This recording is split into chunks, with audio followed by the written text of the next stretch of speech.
This is World of Weird, the show that sends its intrepid reporters to scour the planet for the weirdest, wildest and oddest stories. Oh, shit. And brings them direct to your living room, saving you the bother of getting on a plane. Oh, my God. And going and getting all weirded out yourself. That was the strangest thing I've ever been involved in. Tonight, we've laid on a veritable smorgasbord of strange for you to feast your eyes on, including 4 Columbian bullfighting dwarves, a group of grown men obsessed with My Little Pony. My sister never played with My Little Ponies, but now I do. You must be really happy with it. Oh, there are no words. An Indian man who just has 39 wives and 94 children. Keeps on blanking me. Here's an intimate family portrait. Some Americans calmly preparing for the apocalypse. We are ready in case something happens. That's all I gotta say. And in Japan, Joel Dommett finds himself working for an agency that will hire you fake friends and family if your own are just not good enough. Oh, this is gonna be terrible. But before we send him off, let's you and I pop over to the great state of Texas in the US of A for a story that's full of bull.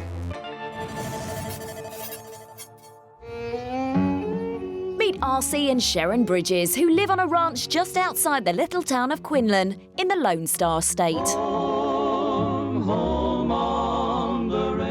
So, why in the world of weird are we here? Well, it's not the fact they like dressing up in Wild West costumes, this is Texas after all, or the fact that they have an actual wolf as a pet, although that is weird. It's because their other pet is that, a 2,500-pound buffalo.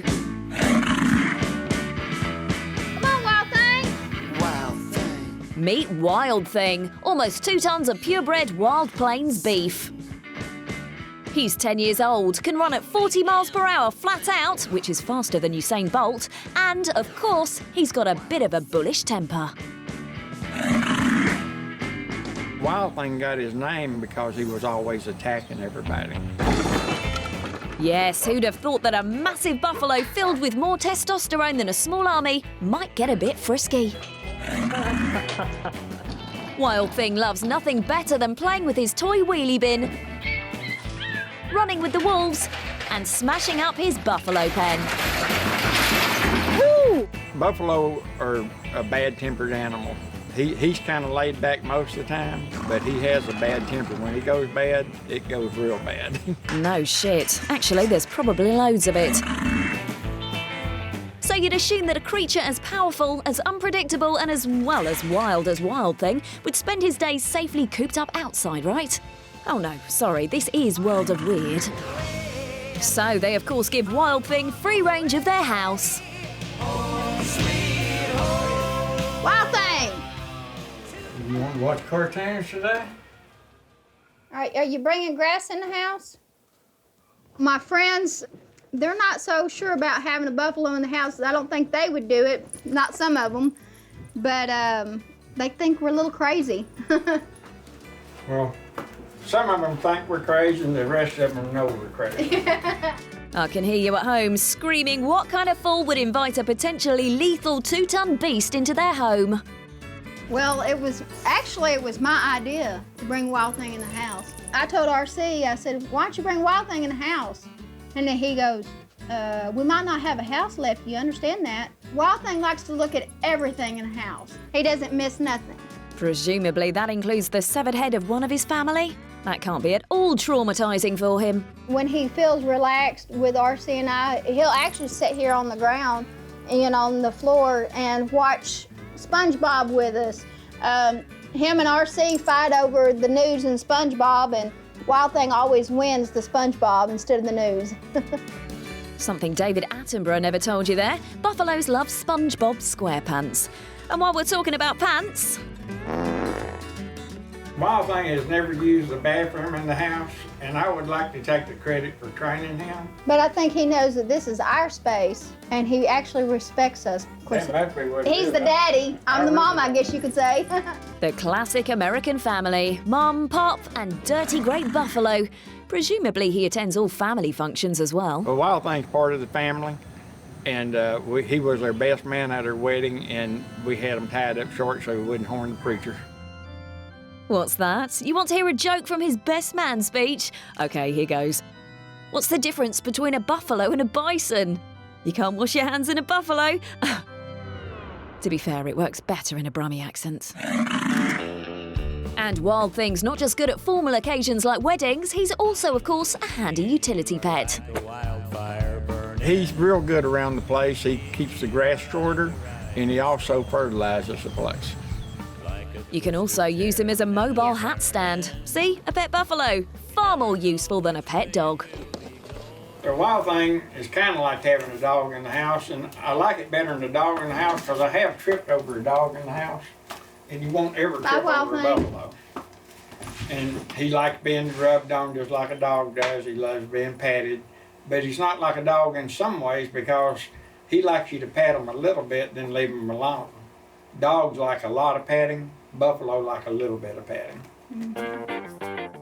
Wise words there for when you doubtless rush out and get your own buffalo.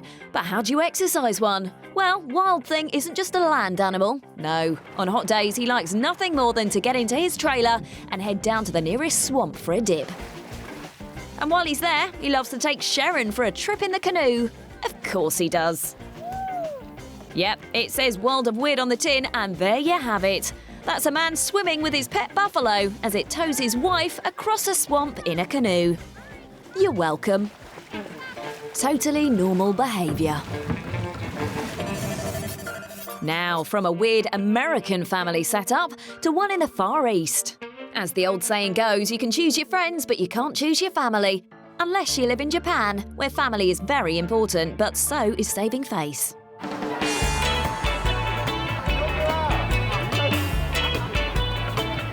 So what do you do if you've got a big event coming up and you're worried your family will let you down?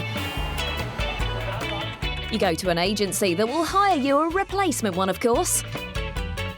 We sent Joel Dommett over to Tokyo to investigate and have a go at being a fake family member himself. Hello, nice Hello there. to meet Hello. you. Are you cheeky? I'm Joel. So we are on our way to meet Mr. Ishii. Yes. I'm very excited about this. Mr. Ishii is a family romance CEO. He's a family romance CEO. Yeah. An incredible job title. Yeah.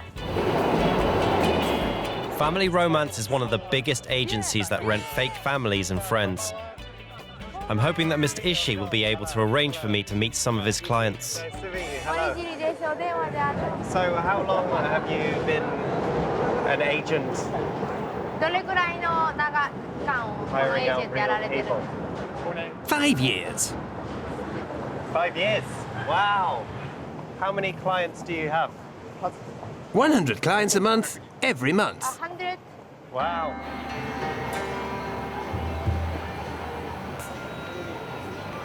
Why do you think there's such a demand for this in Japan? Japan has a very traditional culture. If you're about to get married and your mother and father are divorced, you may not have as many family members at your wedding as your wife-to-be. This is very embarrassing in Japan, so the natural thing to do is to hire some extra folk in to pretend to be your family to even things up. Have any of your clients ever been found out? Never. Never? Wow. Wow, absolutely. That's incredible. It's the next day, Hello, good morning. and another agent has been in touch from the I Want to Cheer You Up agency. He's meeting up with a client who has booked some fake parents to meet her fiancé.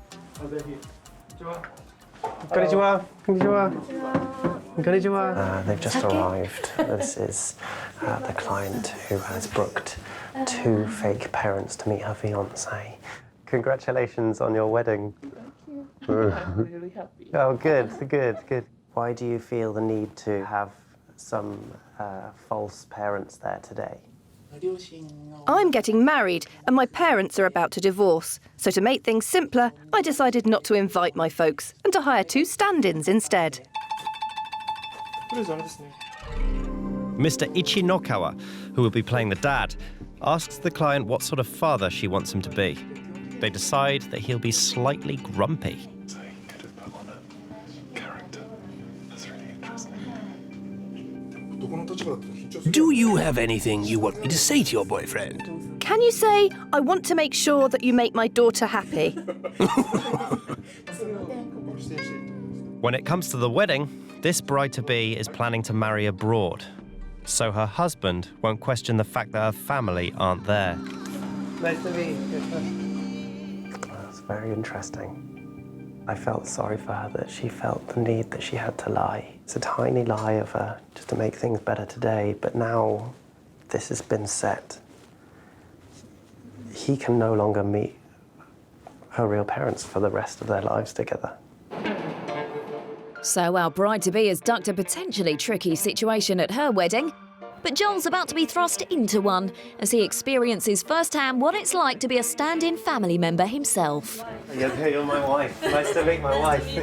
As after the break, he's going to have to get into character and play the role of this lucky lady's husband.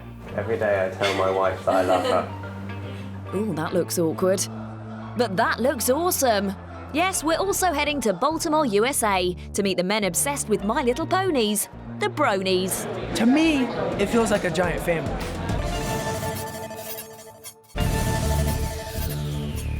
Welcome back to World of Weird, the show that searches out the oddest things on the planet and pops them on your screen for you to have a good long look at. Later on, we have got bullfighting Columbian dwarfs, heavily armoured Americans getting ready for the end of the world, and the Indian man who has 39 wives and 94 children. I don't think he likes me. But first, we're back to Japan, where comedian Joel Dommett is investigating agencies that will rent you fake family members. And what better way for him to do that than to try and be one himself? We're just about to arrive at the situation that they're allowing me to be in. I feel a bit uncomfortable about being involved, but it's the only way I can get and observe is to be a part of it. So I'm going to try and be a part of it, but take a back seat. So, the client is a man who was married, but had an affair and got his mistress pregnant. Now, he's divorced and wants to marry the mistress. Today, he's meeting her mother for the first time to ask for her permission to marry. Normally, she would meet his parents, but they've disowned him because of the affair, so the mistress's mother wants to at least meet his sister. She lives in the US, so unbeknownst to them, he's hired an actress to play her, and I will play the sister's Australian husband. Okay, so I'm not Joel. I'm not Joel. Thomas. Okay, Thomas Demoshimas. Thomas Demoshimas. And I'm Australian, so with a slight Australian tone. Australia. Australia? Australia. Australia. Australia. Oh, this is going to be terrible. You are actor, remember? I was in Casualty when I was 17. I've spent a lot of time on stage as a comedian, but this is the strangest role I've ever had to play. We arrive at the restaurant an hour early to be briefed by the client. First, I meet my wife. You're my wife. Nice to meet my wife. Hello. Hello, nice to meet you. I'm Joel. The real name is Joel. I'm Atsumi. Atsumi? Should we have a backstory? Did we meet in Florida? Yes, met in Florida. And you're an illustrator for Walt Disney. And how long have you been married? 10 years? Yes, 10 years. 10 years. Okay. You can be the dominant one in the relationship. I listen to you more. Now, it's time to meet the client. How do you feel? To be honest, I'm really nervous about it. There's a lot at stake.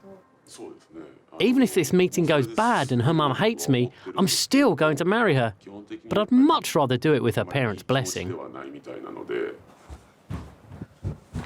Really scared. I'm pretty scared. Okay, Joel, time to get into character. This bloke really needs you to be at the top of your game if you're going to pull this off. Once the client's girlfriend and her mother arrive, we take our seats. It begins with the client and his fake sister being told off by his girlfriend's mother for getting his girlfriend pregnant. She is my only daughter and she was brought up with the hope of her marrying someone great. Unfortunately, we cannot honestly congratulate you. We need assurance that she will be taken care of. When I first met her, there were problems with my marriage. I only pursued her with this in mind. But over time, we started to become very close, and our relationship developed. So, with the apologies out of the way, it's time for the two families to get to know one another. You've got no choice now, Joel, but to get into character, look natural, and break out the small talk. I've met Robert Downey Jr. It's a very nice man. Textbook. What are you going to follow that up with? Why don't you tell them a bit about your pretend life back home in Florida? We live very near the beach. We live near the beach. We have a nice pool. It's good for the sunny weather in Florida. It's a shame we have to go back so quickly. We've only just got over the jet lag and then we have to go back. It's nice to be in our own bed. Tonight. She is my inspiration because she is so fit. Just as beautiful as she did the day we married. I'm very proud of my wife. Every day I tell my wife that I love her. Steady on, Joel, but what a performance.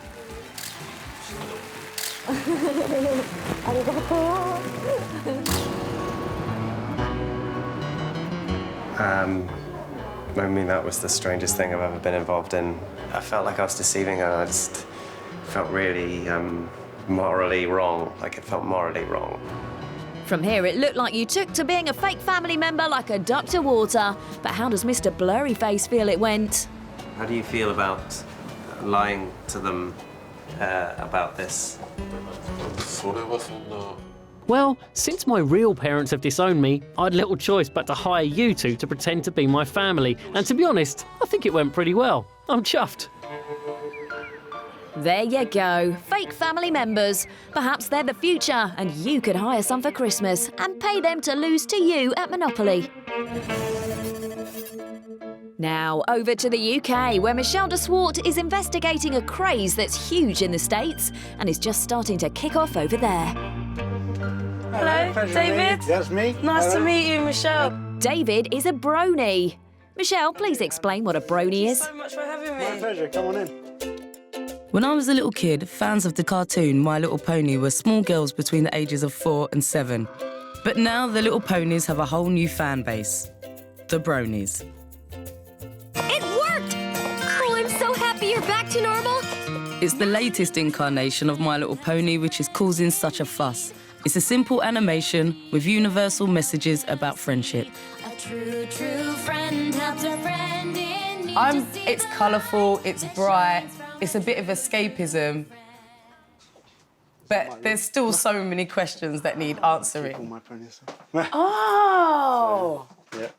So, David, tell me a little bit about yourself. We're here. Yeah, Is this in your parents' house? This is my mum's house, yeah. I'm an accountant and I'm 26 years old. So. Single?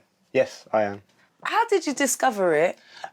Basically, the first I heard of it was on the internet, and then I avoided it for 6 months. So when you say you avoided it? I was worried that people would think it was weird and maybe not like me as much. I wasn't secure enough in my masculinity to watch it, basically. What's so special about My Little Pony that is different from other cartoons? For me, it's the feel-good factor inside it, that I watch them and I feel happy about it while I'm watching them. I really enjoy myself while watching it. And it's not just David who enjoys watching My Little Pony. In the US, it's a full-blown scene. So Michelle is heading to Baltimore, birthplace of David Hasselhoff. Home of gritty drugs drama The Wire. You better watch your back. And the venue for BronyCon 2015.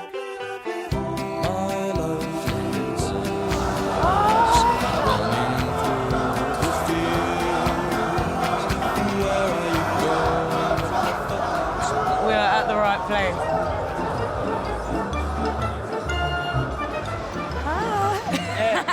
I see you giving it some. Are you guys excited about BronyCon? Oh, yeah, we are. Everyone's so friendly. Yeah. You just can't beat it.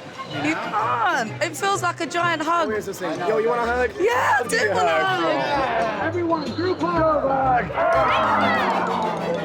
Hey. I love it. Like, I love that you can just keep on doing that and it just people just... I've never been anywhere where everyone's quite so friendly. Back at home, when I'm like at college and everything, I don't really talk to anybody. I just kind of have social anxiety. But you seem so chatty. Why would you need to be shy here? To me, it feels like a giant family. We're about to hit where all the merchandise is sold. Everyone's really excited because a lot of it's like first come, first serve. People are walking around with their ponies hanging out of bags. And they're expensive. Like, they're not cheap. $1,500. I'm really surprised at the variety of people here. When I sit down for coffee, I find myself talking to some military bronies. How does an army drill sergeant get into My Little Pony? Yeah, everyone had that moment of, okay, I'm watching this and everything is pink and fluffy and cutesy and smiling and giant eyes and why am I watching this? Oh my God, this is awesome, I can't stop. Growing up, my sister never played with My Little Ponies, but now I do, so. Being in the military, do you think it would be harder to come out as a homosexual or harder to come out as a brony? Okay, if I'd be real tough for a second, I would say a brony just because, at least in the U.S. military now, homosexuals can serve openly and there are protective laws against discriminating against homosexuals. There are no law, you're not gonna get kicked out of the army for making fun of someone for being a brony. But outside BronyCon, not everyone is so open about their love for a cartoon aimed at little girls. And with good reason. All the bronies that is out there, I understand you've been bullied. I know, it hurts. I've been there. But there's no reason to get yourself, to beat yourself up. You've been bullied? Yes, I've been bullied. A lot of kids have been getting bullied, and it's because of the gender stereotypes. If you're a boy, no matter what age, boys are supposed to like certain things, and that's what you're taught all your life. Do you feel that, like, okay, so you was bullied before you was a brony? Yes. Now you are a brony. Yes. You still get bullied, but because you're part of the brony community, yes, you don't care as much. I don't. Because you got other people to be like, hey, we're all in it together, and don't worry about them. That's exactly. It's strength in numbers. With the size of this conference doubling every year, there is no shortage of numbers. Whoa, someone bought that $1,500. Hey man, you bought Princess Celestia. I saw it earlier in the store. Sorry. This is amazing. It's really expensive. A friend of mine gave me the means to getting her. Really? Mm-hmm. That's so great. You must be really happy with it. Oh, there are no words. Yeah, I'm not surprised. Where are you gonna? She is awesome. Where are you gonna put her? She's gonna go where the highest place of honor. All my plushies go. Only the special ones go on my bed. She gets to stay there, and then when I come home from work, she'll be there smiling to greet me each day. Wow. My time at BronyCon is coming to an end, and it's really changed my feelings about the bronies.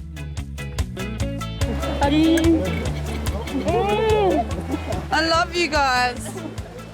I don't know what else to say. Everyone's been lovely. When I walked in, I had my reservations, as you would have, and I got greeted with a group hug right there.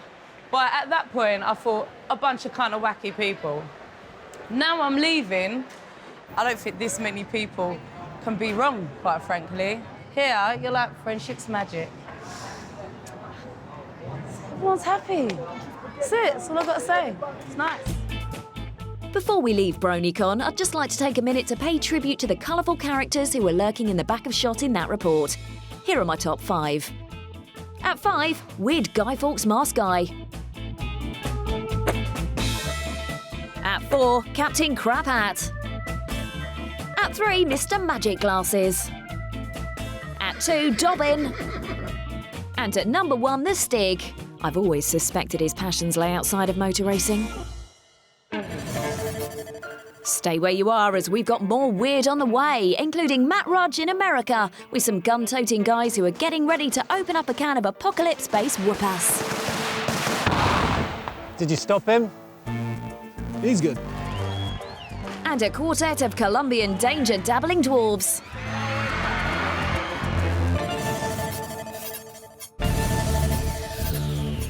Welcome back to World of Weird, the show that sticks its nose into some of the stranger corners of our odd little planet and has a good sniff about. You must be really happy with it. Oh, there are no words. Still to come, we've got some Columbian mini Matadors. And a man who's so paranoid about the forthcoming apocalypse, he's had a £100,000 everything-proof bunker built under his shed, which he also uses to hide from camera crews. This is just an insurance for my family. But first, we've sent Billy J.D. Porter to India to track down a man named Ziona, head of the biggest family in the world, who lives with 39 wives, to find out what his secret is with the ladies. Well, nice to meet you. Nice to meet you, Hello. finally. Billy, give us the lowdown. It's one dude, 39 wives, and about 100 kids, I think. They all live under one roof. I want to know what's so special about this man. What do all these women see in him? I'm going to his home to try and really get to know the guy. Within the area, he's not the only person who has multiple wives. No, only Ziona. Only Ziona? Yes. So he's really a powerful man? Yes, I think so. Everyone is respecting him and they look upon him like a king, we could say. A king? Yes. And like any king, he lives in a palace, a purple palace to be precise. Now that's confidence. I bet he's got swag. Whatever swag is. I got swag now, I got paper. I'm rolling in the dough. Oh, finally we arrived. This is Zhao Puya. Hello. The grandson. Hi, nice is to the meet main you. tour guide of the family, and Hello. this is his father, the Nice first to son of meet you. Ziona. This is the first wife. Hello. Nice to meet you. Hello, nice to meet you. Hello, nice to meet you. Hello, nice to meet you. The family have been filmed before, but no one's ever managed to make Ziona open up. All the family members. So that's his bedroom? Yes. That's where the magic happens? Yes. He's back. I think we can go and talk to him. Oh, I can't wait to see him. Any man who can get himself 39 wives must have the looks of Harry Styles, the wealth of the Sultan of Brunei, and the sense of humour of Jack Whitehall. Where is he? If only that old duffer with the tyre iron in his hand would get out of the way so I can see this heartbreaker. Ooh. Ooh. Oh, that's him, isn't it? I got you this gift from London. It says world's greatest dad. Oh, it's very much love. Because my family back home is very small. I don't have any brothers or sisters. So I just wondered if I could... Oh. Didn't care about the mug, really. He just handed it to one of his wives. I don't think he likes me. No, he likes you. He's not really much of a talker, we can say. But we're welcome here. Yes, we are. Okay. The ice broken, I can learn a bit more about how the wives live. They live in dormitories, the older ones upstairs and the younger ones next to Ziona's apartment, from which they're invited to join him in his boudoir. They range in age from 71 down to 32. In one nifty year, he got married 10 times. When you first got married, did you have any clue that he was going to marry other women after you? I always knew he'd be a multiple polygamist, but it's not something that bothers me, really. I don't feel jealous of all the other wives. I treat them just like my daughters. Just like your daughter? That's a funny way of thinking about it. Ziona is the head of his own Christian sect. Every night, the younger members of the family sing and dance to hymns written by the man himself. Go shorty, it's your birthday. We gon' party like it's your birthday. We gon' sip Bacardi. Tonight, I'm invited to watch some home video footage of Ziona's 70th birthday party.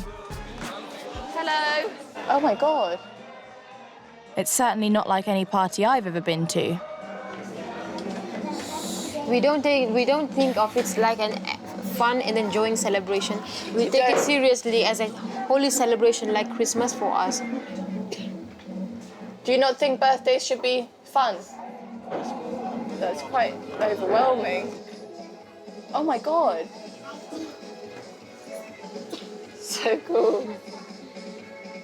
Now I'm even more determined to talk to Ziona. So I'm just going to have to follow him until he speaks to me. So Ziona's granddaughters are piling into the back of the pickup to go and help him on the farm, I think. Keeps on blanking me. Wonder if he's used his mug this morning for his tea, his new mug.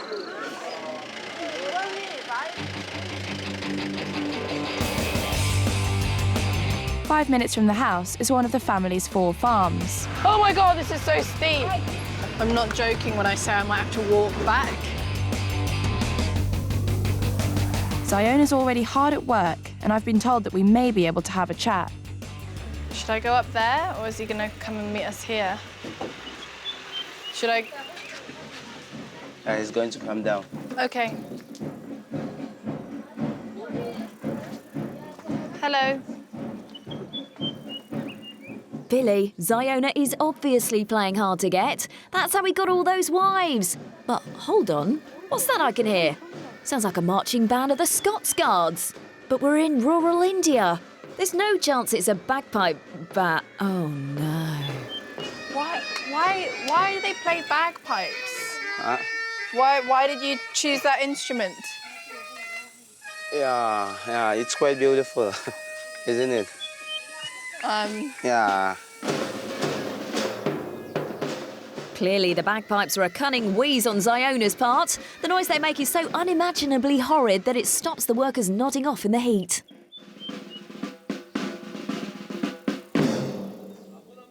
After an hour, Ziona's ready to talk to me. My plan is to warm him up with some simple questions and then move on to the personal stuff. Now, Billy. Hello. I'm not an expert on body language, but anyone who brings a massive lump hammer to an interview is probably prepared to take on their interrogator. I know you've got 39 wives. Have you got any plans to get married again? I never intended on getting married so many times, but one thing led to another, and before I knew it, I had a veritable harem. And it seems like it's a very, harmonious, well-oiled machine. You're very welcome to stay if you want to. Oh, yes. Everyone's been offering for me to stay. There you go, Billy. A 1/40th share of the world's most popular man. Dormitory living in a purple palace and bagpipes. Frankly, it's an offer most women would find hard to refuse. And by most women, I mean most women in that village. Now, what would you do if I told you the world was about to end? Well, you can put your trousers back on for a start, because it isn't. But Matt Rudge is in America to meet some guys who are preparing for any Armageddon that comes their way. I'm in LA. I'm on my way to meet a guy called Ron Hubbard. He is not the founder of Scientology, but this Ron Hubbard does sell underground bunkers to people that think the end of civilization is around the corner. These people that are preparing for the end of the world, they're called doomsday preppers. They spend a huge amount of time and money. They stock up on medical supplies, ammunition, guns. Who are these people? Ron.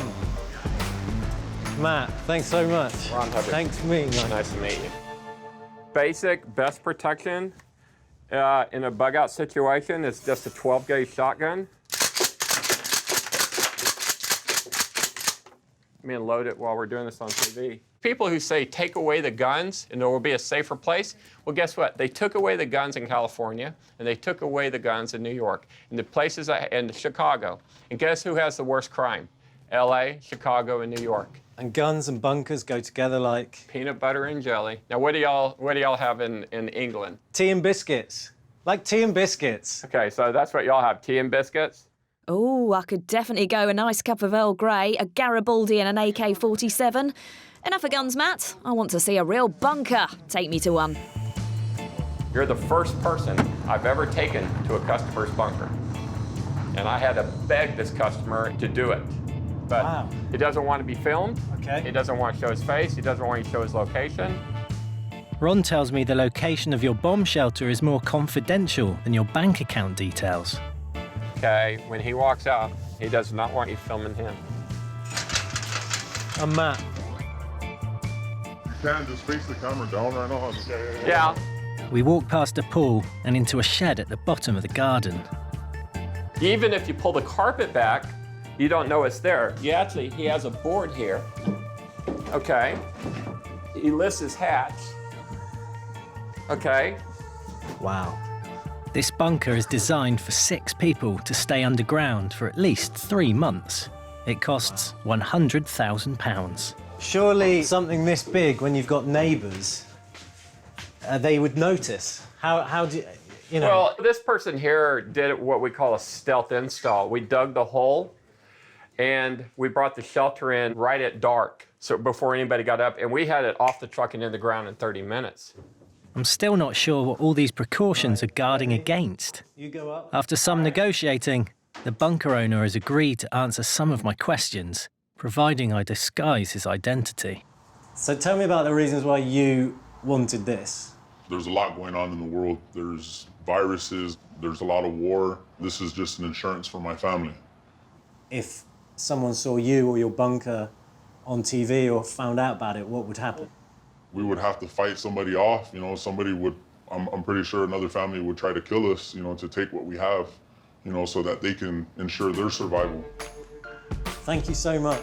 So the big threat after the breakdown of society is your neighbours. Ron tells me there are 2 types of preppers, lone wolves and packs of dogs. Lone wolves hide away with their families, if they have one. Packs of dogs form survival communities and work together. I'm heading to the Midwest, where a pack of dogs has agreed to meet me. Stay tuned, because next up, Matt meets his pack of dogs. And the Matadors are in town. The Dwarf Matadors.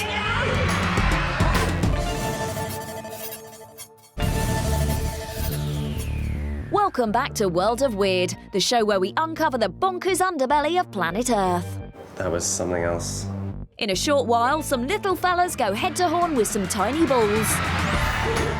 But first, more from Matt Rudge, who's about to meet the PFE, or Prepared for Everything group, as they ready their secret headquarters for the end of the world. They're not paranoid. Oh no. Who said that? Okay, I'm down a dirt track, and there's some guys with fuck-off guns that do not... Oh, he's pointing at me, fuck.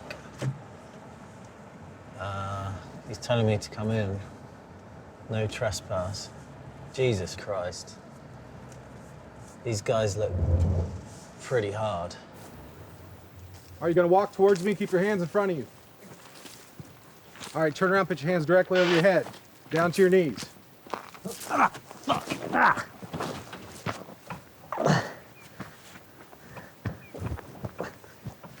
He's clear. Thank you, I think. So this is this is the fort. This is it. We just got here and looked at it, so we have a lot of stuff to do. It'll take probably a couple of months to build it out the way we want to on defenses, but it's just something we can bring our families to. If Lord knows what happens, you know, anything could happen. The fort is on 40 acres of land recently bought by the PFE in case SHTF, prepper code for the shit hits the fan. This will cause T.O. Twarky, the end of the world as we know it. It's not like any fort that I've ever seen, but I'd rather be stuck here than in a bunker. And what are your top concerns? Anything could happen. Like 6 months ago, that asteroid went between the Earth and the Moon.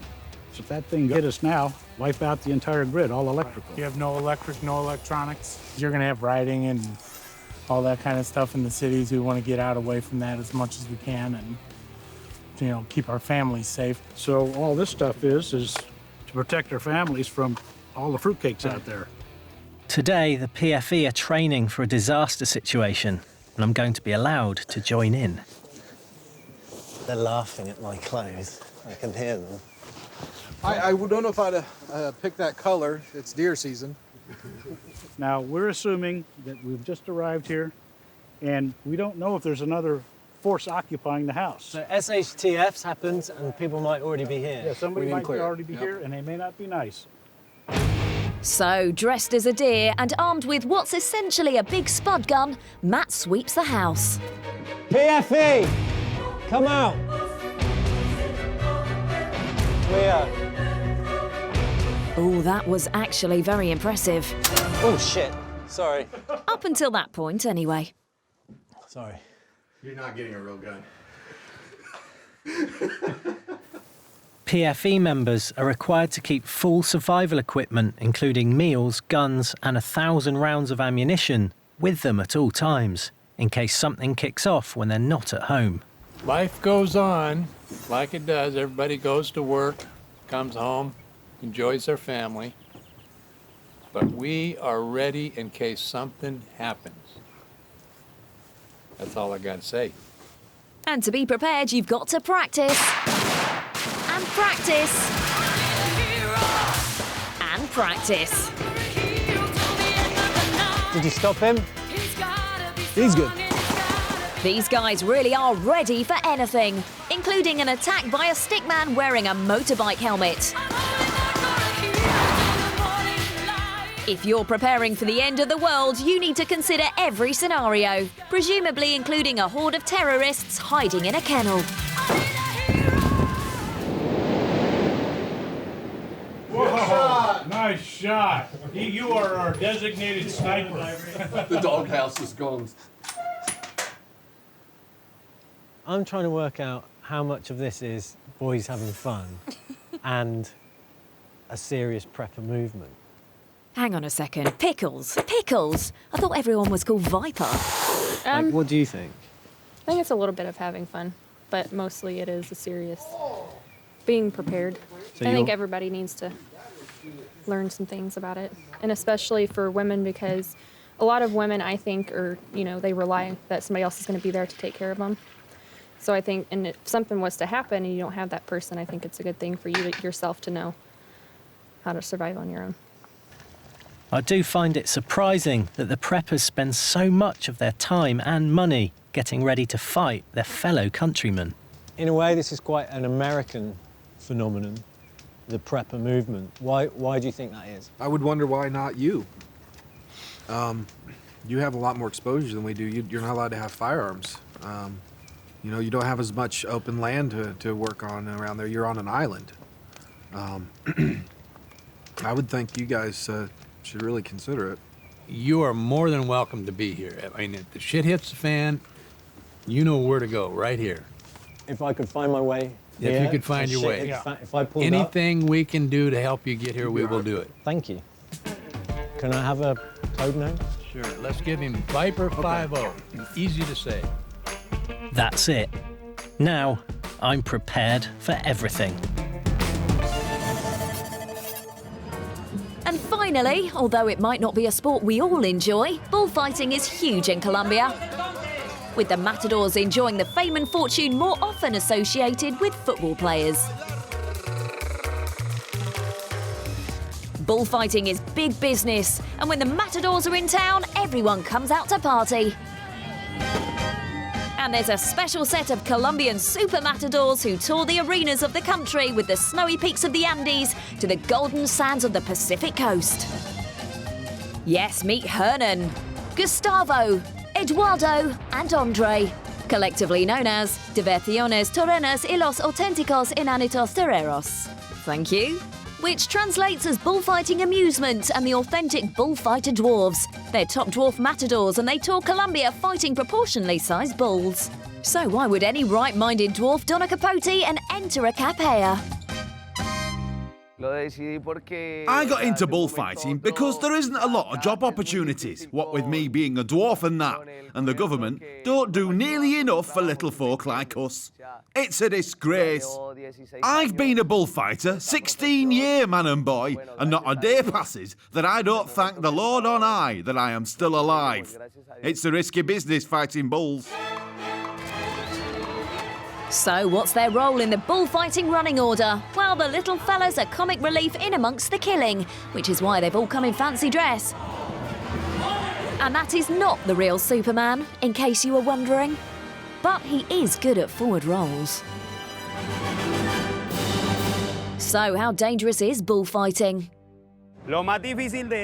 Bullfighting is well dangerous. It's a daily dance with death. You know what I mean?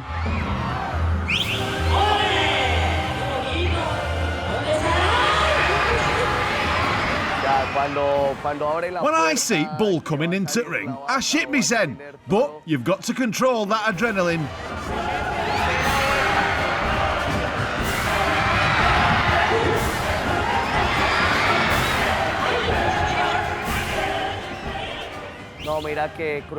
What we do isn't cruel. We don't kill or harm them. And these bulls live the life of Riley.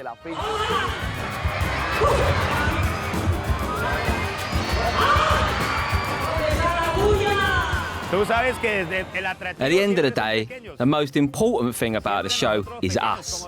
We're superstars.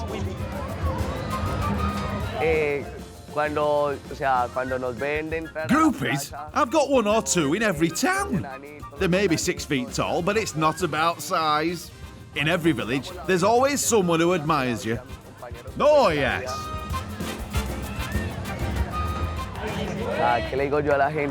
If there's any dwarves at home watching this and thinking they might like to take up bullfighting, I would advise them against it. It's a shit business. You're better off sticking with day job. And there you have it. Tiny bullfighters with big dreams and a lot of love to give. They've certainly earned a drink. Here, catch. Oh dear. So what have we learned tonight? It's good to be prepared. You can never have enough wives. My Little Ponies aren't just for girls. The Japanese will rent you some new parents, and buffaloes love a bit of SpongeBob. It's a weird old world out there, and we love it. Good night.